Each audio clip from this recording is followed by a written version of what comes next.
Hello, my fellow conscious creators. This video is for you.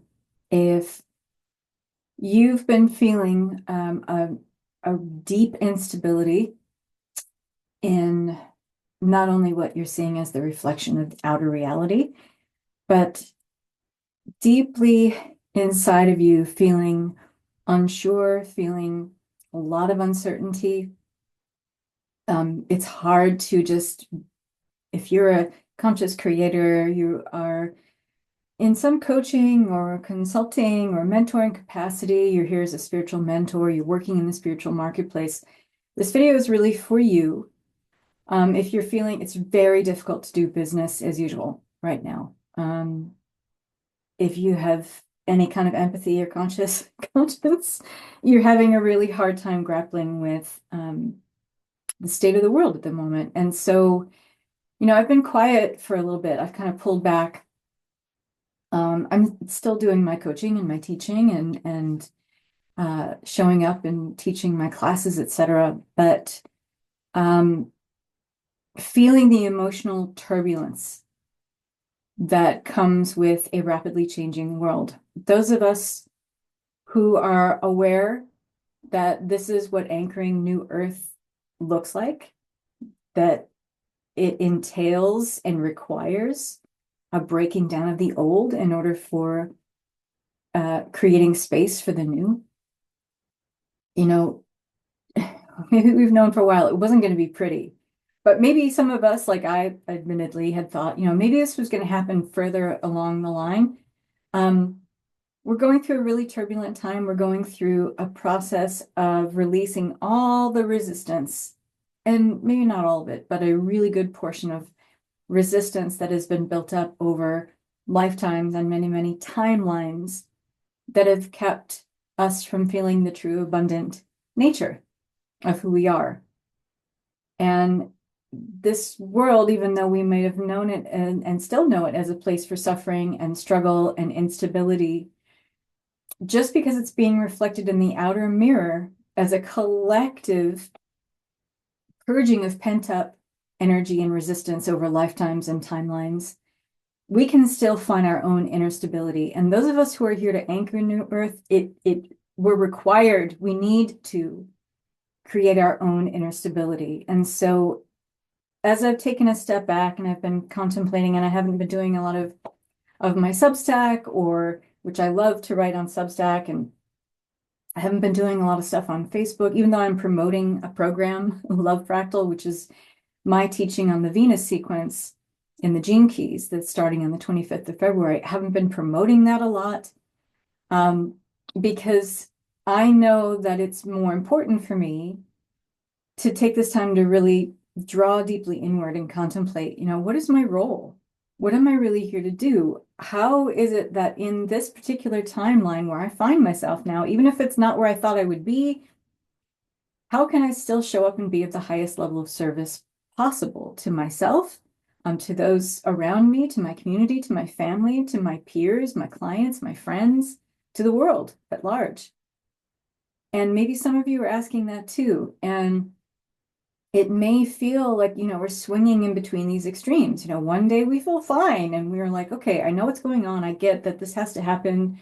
Man, it's heavy, but I still understand this has to happen. I understand I still have a role in this.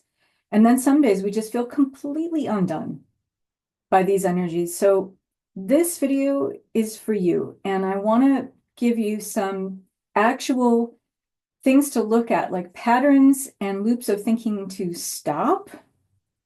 So we're going to draw some real world, real tangible, practical, applicable stuff out of your energy just by talking about it, just by labeling it and giving it a name. It allows us to put our finger on the pulse of what we might be feeling inside. And once we, sometimes give it a name and we have presence and awareness of it, it's easier to move that energy through. And I invite you that, what comes up, just sit with it. The first time you hear this video, maybe you're going to watch it a few times. And I recommend that you do, because this stuff is going to sit on a very deep level. Give it some space to kind of incubate in your energy. Give it some space to percolate. Give yourself some space to really contemplate, and investigate the things I'm talking about here and see what resonates here for you and what doesn't. I mean, you can take this stuff in at the level you're ready to, and then just kind of keep an open mind and an open heart and sit with the rest of it. And when we talk about the things that I'm inviting you to look at that might be causes of your frustration, feelings of limitation, lack, scarcity, misalignment, I'm also going to give you some details and tangible steps to start implementing for things that for you to do, or things to lean into a little bit more. So with that said, this is for you.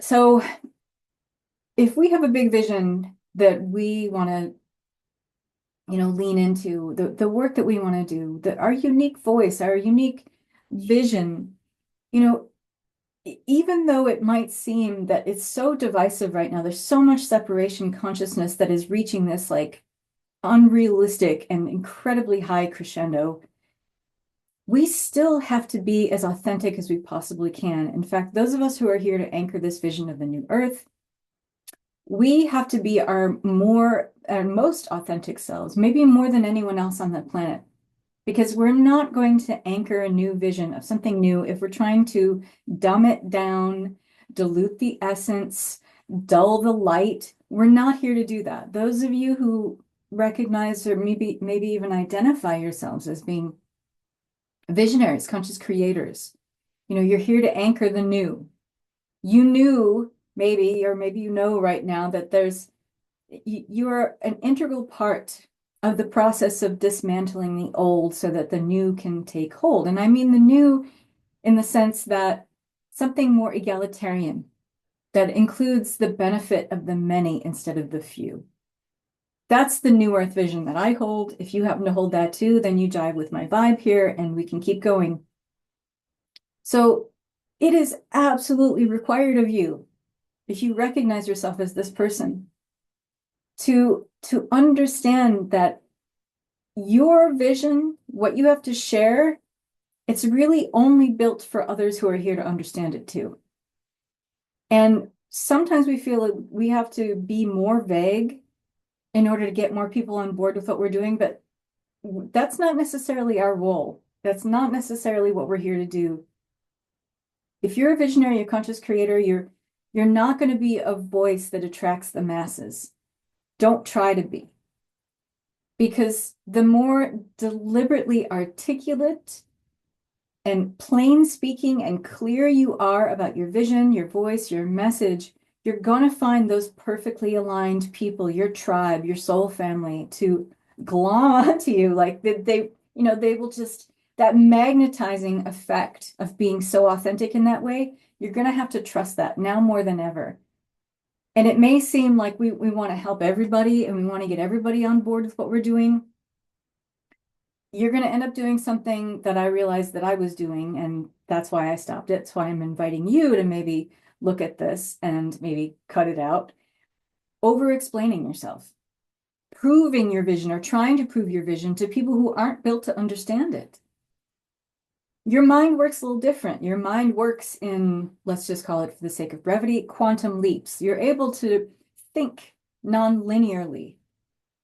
And when we get in the loop, and it's kind of a dead-end street of over-explaining ourselves, you're trying to bridge the gap for those who don't naturally operate in this way, okay? And it only drains you to try to, be a voice that connects with everybody, because that means you'll connect with nobody. So it drains you and it creates unnecessary resistance. So anytime you feel like you have to dumb your message down, be deliberately vague so other people, more people can be magnetized to you, please understand that you're not here for that. And it's going to drain you. It's going to drain powerful life force energy from you. Second thing, you might still have like an attachment to how transformation should look. So as we anchor this new earth timeline and we start to stabilize in fresher energies, more wholesome, beneficial energies, again, for the benefit of the whole, the benefit of the many rather than the few.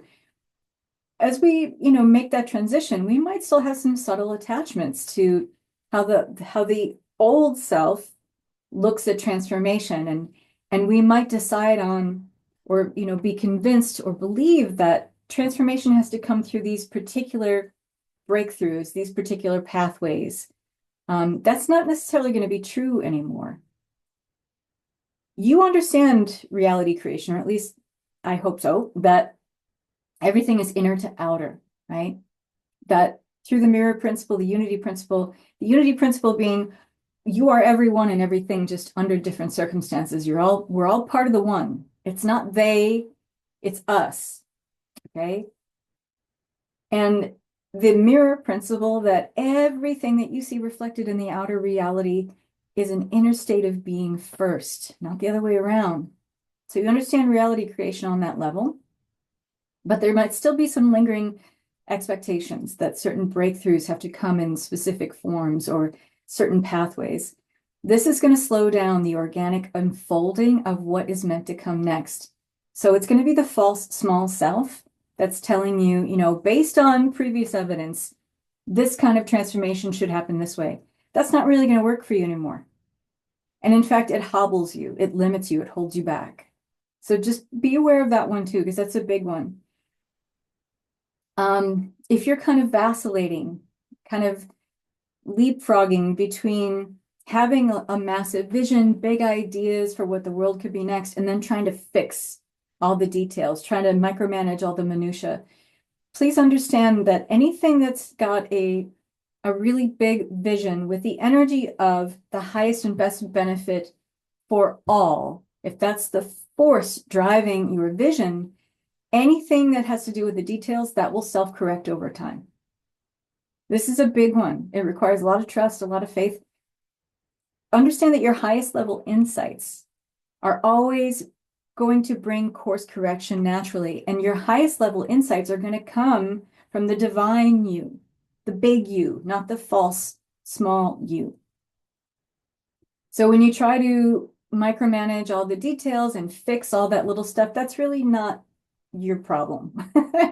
Your problem is to hold the vision, hold the energy of that vision, and be able to be like a place marker for it in the new earth with just holding that vision, holding that energy from a place of altruism, from a place of this is for the highest and best benefit of all. Everything else will course correct on its own. And so micromanaging certain aspects that don't need your intervention, that disrupts your creative flow.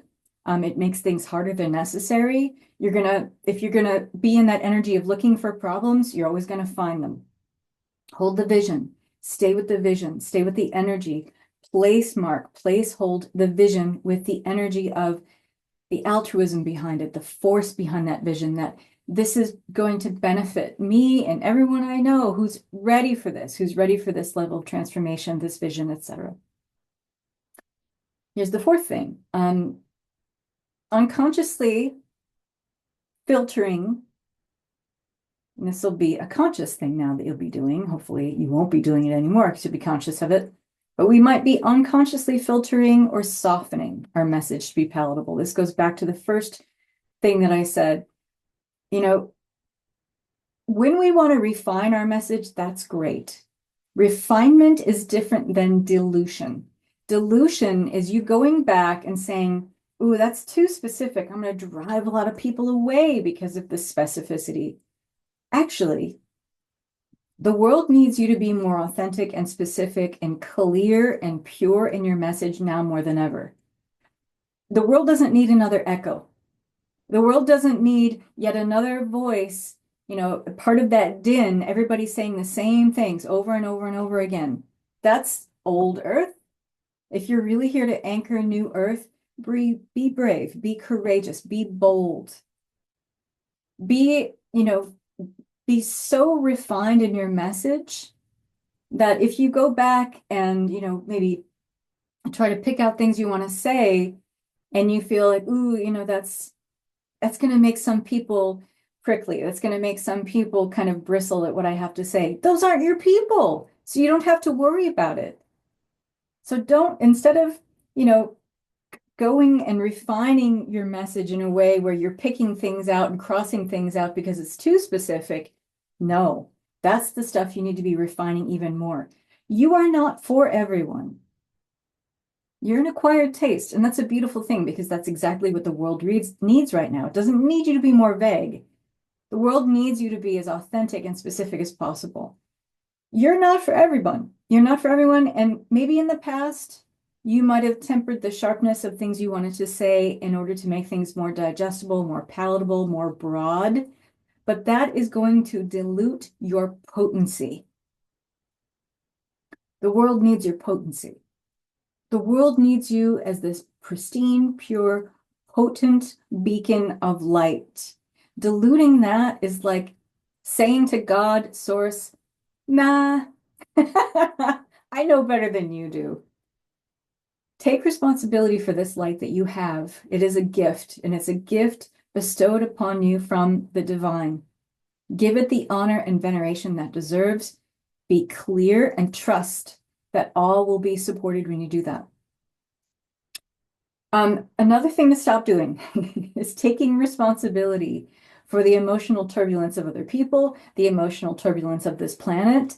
Okay? You don't have to explain away why things are happening the way that they are. Maybe you do. Maybe that's specific to the work that you do.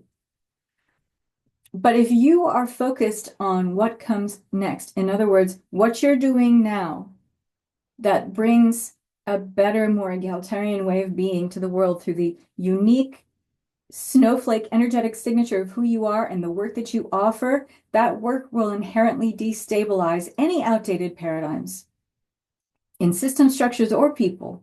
Okay. So if you are unconsciously, trying to soften what's happening, if you're trying to explain it too much, if you're trying to, fix other people's disorientation at the moment by, feeling like, well, you're feeling this way because people are feeling what they're feeling because collectively, personally, we are meeting all the resistance that we've ever put in the way between our authentic, abundant nature. And it's going to get uglier before it gets prettier. You don't need to explain to anybody, why that's happening. It just is. Focus on what you're here to do. Like instead of, let me say this more clearly, focusing on what is breaking down and is in the process of decomposing, crumbling, collapsing, dissolving, etc. Think of all the energy you would spend on doing that, because there's a lot to talk about there, obviously. It's robbing you of your potency of the great work that you do for their transformation and what that next stage of their becoming might be, the next stage of your becoming. You don't need to focus on the collapse. It's one thing to be aware of what's happening and going on and doing what you can to help where you can. But when we are so hyper-focused on it, on things mid-collapse, we end up being, we end up commiserating with other people, meaning we end up in a place of shared misery.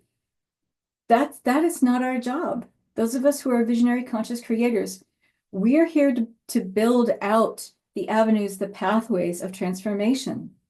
There's no need for us to belabor or be redundant about what's already happening by trying to explain it away or give excuses for it or whatever. That just keeps us looping. And that brings me to the sixth part of this, which is, when you notice you're looping in certain emotional states longer than necessary, that might be that you're too fixed on the crumbling and the collapsing as it's happening. This is always going to allow you to feel deeply, deeply resigned from the work that you're here to do. You might start thinking things like, this is exercise in futility. What am I even doing? Who's even listening to me? That's when you know you're spending too much time looping in certain emotional states because you're fixating on too much, what's collapsing. If you are doing that, it's like saying this is permanent. This is just the way it's always going to be. A process of dismantling is just a process. This entire 3D action-based world of form is it's a experience in flux. It's always an ebb or flow, or maybe both of those states at once. But just as sure as you know that one state is happening, another state will happen and follow up on the heels of that. This is a 3D reality simulation, holographic, illusion that is always in flux. Stop staring at it as if it's happening and this is fixed, it's set, it's forever. No, your energy is far too powerful and potent to be focused on that entirely. Always focused on what's the outcome here. On the other side of this collapse, where are we? What do we get to do? What gets to take hold? What do I get to do? How do I get to deepen into my gifts? How do I do that right now? By starting to illustrate, demonstrate, and find actual tangible, practical, applicable steps to have this future vision take hold now. That's your job. So let's talk about some patterns to actually adopt, okay? This is going to create greater fulfillment for you, help you to keep your eyes on the prize, right? Help you to keep your eyes on your vision, what you're here to do, focus on your gifts, even amplify and optimize them, and help you to feel that this transition is just a little more easeful, a little more effortless, and we could all use that. So even though it may seem counterintuitive, move faster on certain impulses that you might get stuck on, or the old version of you might have gotten stuck on, like, I have to figure this out. I have to keep asking why. Your visionary ideas, you as a conscious creator, your energy, your ideas, they are so potent. Act upon them, okay? Give yourself time to know your vision, but when it feels right, when you get the intuitive hit, the moment you feel the electric charge of a way to implement, do it. Because the longer that you ruminate or sit, and it's important to give space to your visions, develop a relationship with them so they feel like they're entirely, like they're your babies. They're your babies, and you want to birth them into the world with as much support as possible. But when you get that intuitive hit to take some action, some opportunity comes up and it's just like this light bulb moment. That's the time to act. The explanation usually will come as some kind of hindsight, right? The energy has to lead. This is really important right now. Here's the other thing, and this is a difficult one, but number 2 here, allow people to misunderstand you. This goes back to what we were saying about diluting your message, being deliberately vague so you can reach more people. As we anchor New Earth, people are going to misunderstand. People are going to misinterpret. People are going to misperceive. It's part of the growing pains. And it's okay. Allow people to just misunderstand you without trying to correct the narrative, without trying to over-explain yourself. Misunderstanding is a powerful filter.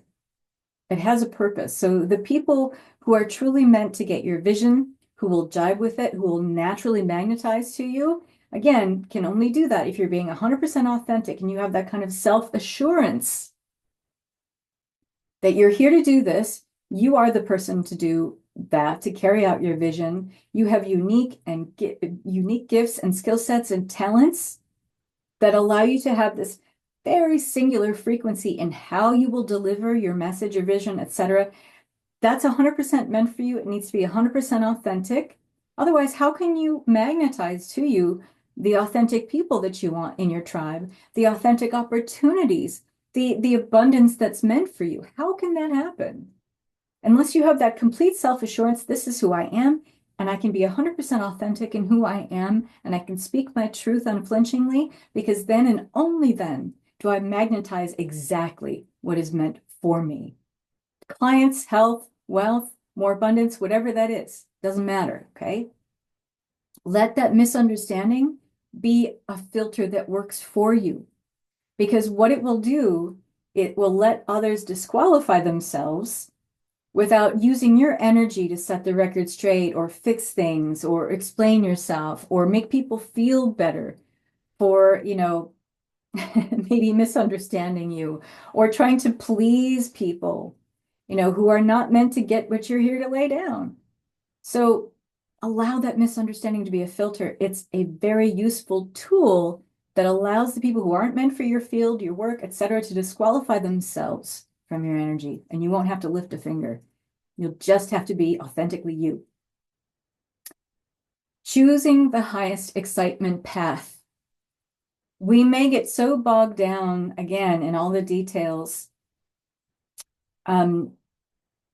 Maybe we are hypervigilant or perfectionists in the work that we do. That filter can work in a negative way against us, and it can keep us from, seeing the bigger vision, being able to like pull back and see the bigger picture. And that will keep us focused on all the details. And that when we do that, not that the details aren't important and need to be executed, they do, but sometimes we need to delegate a little bit more with those things. But it robs us of our excitement. Right now, we're going to be most adept at executing, meaning, fully landing and grounding and making tangible our vision, our message, etc., if it feels exciting to us, if we feel passionate about it. When you get too mired in the details, that robs you of that. And choosing the highest excitement path will often bring you so much momentum that, we get bogged down in the details. It's because we're worried about sustainability. We want some certainty that this is going to last. This is going to be part of the long game of what we're doing. If we're super excited about it, anything that feels so alive, it's going to generate its own sustainability, its own stability. Your job isn't to determine if it will last, okay? But to be inside the aliveness of the moment. And who knows, maybe the most highest exciting thing for you to pursue is meant to be temporary, And if we're trying to wrestle with making something that's meant to be temporary a long-term thing, we might be missing out on the thing that this exciting thing presented to us might lead us to. Does that make sense? Number 4, and I love this one, be a master of selective intensity. Be a master of selective intensity. What does that mean? That means pouring yourself with that highest excitement path that you're pursuing and that you trust and allow yourself to pursue, pouring your full life force energy, your creativity into that as if it's the only thing that matters. And anything that you're working on in the now moment, in a sense, is the only thing that really matters. And if it's super exciting to boot, then you can let go creatively. You can really surrender to this process creatively. And you'll, in the process, let go of those unnecessary battles that you wage against all the details, the minutia. And you won't be distracted. Think about it. Like when you're really doing something that you absolutely love, is there anything on earth that can distract you from it? I know sometimes when I get really involved in, I love writing, I love painting. When I am so super involved in that, I could be, sitting at my dining room table or in my garage and painting, and it could be for hours until my dog comes and like, hey, mom, I need to go for a walk. I'm like, oh, shit, yeah, because you get into a bubble.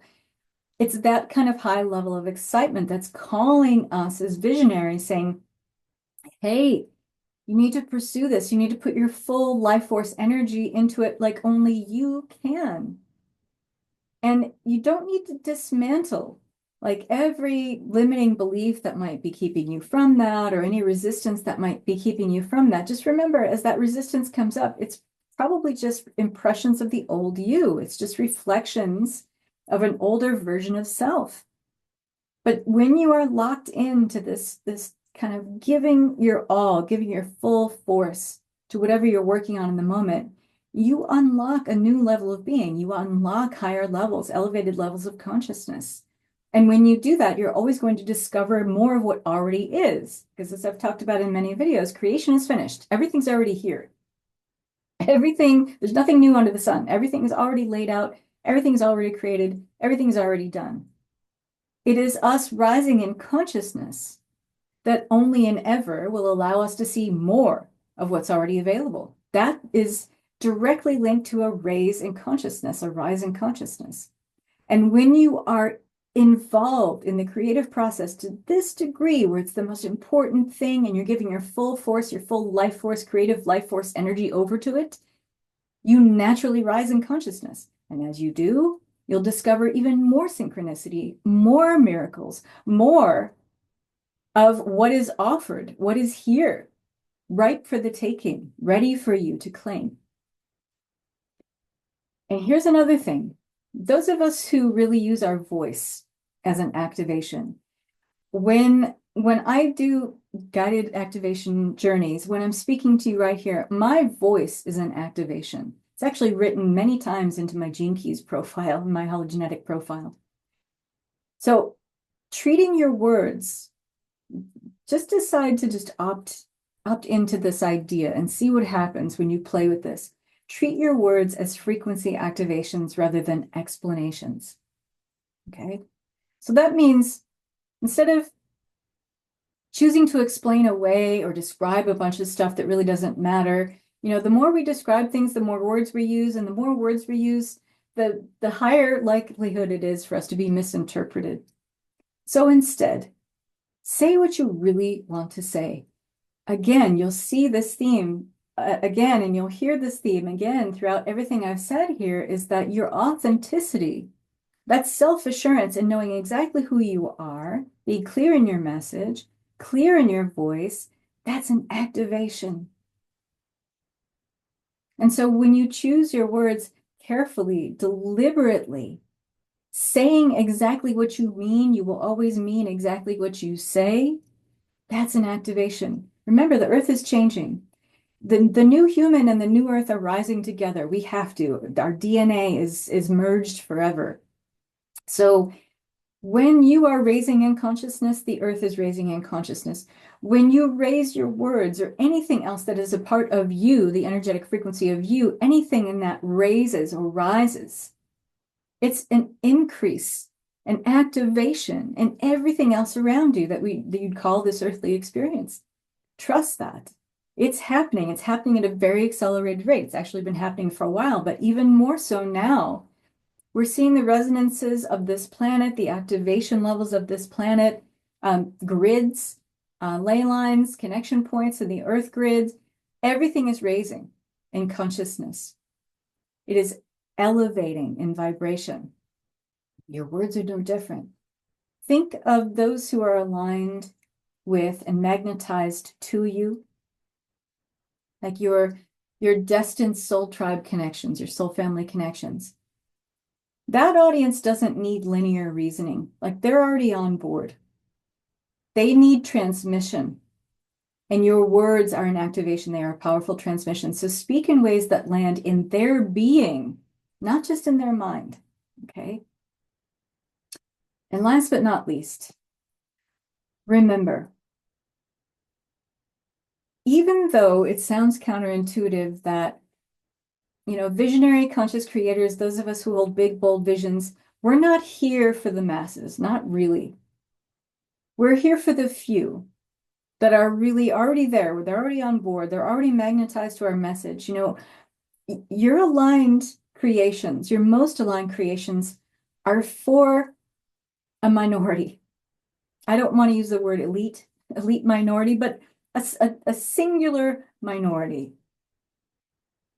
For other visionaries, people who identify with that kind of energy, already on the edge of radical transformation in their own personal reality, and are ready and are already undertaking that level of transformation as part of the collective change as well. Trying to tailor your message for the mainstream dilutes the depth of your work. And the irony of this, the paradox, is that even though it seems like we're speaking to a small minority of people, that level of alignment, that level of fierce connection where there's no resistance, there's no pushback, that kind of magnetization, that actually has a ripple effect that goes further and farther beyond some diluted, distilled message for the masses. I know it doesn't make a lot of sense, but I've been shown this over and over again. And every time I trust this and I employ it in the work that I do, I become even more specific. rather than more mainstream. Not only do I find my people, but I find beautiful working relationships. I find greater levels of connection and communication. The work I do is more seamless. It's a better fit. There's less pushback, less resistance. I feel like I'm in my unique zone of genius doing my work. The person that I'm collaborating with, working with as a client, they feel that fit. When we work together, we are in our zone of genius together.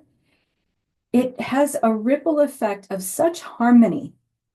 That's what it is, really. It's such a Richard Rudd from Gene Keys uses the word synarchy because it's this beautiful ringing out, this very beautiful harmony. It creates this kind of balancing in the scales of, if you want to call it the scales of justice between, and justice being, things that are in accord and things that are in discord. It just creates greater accord on the planet. And again, don't try to figure that out. Don't try to justify it or explain it. That's really not for us to figure out or explain. And I don't know if we even can with our limited with our limited cognitive capacity. But again, this is an invitation for you to focus on your vision, your unique frequency, your signature.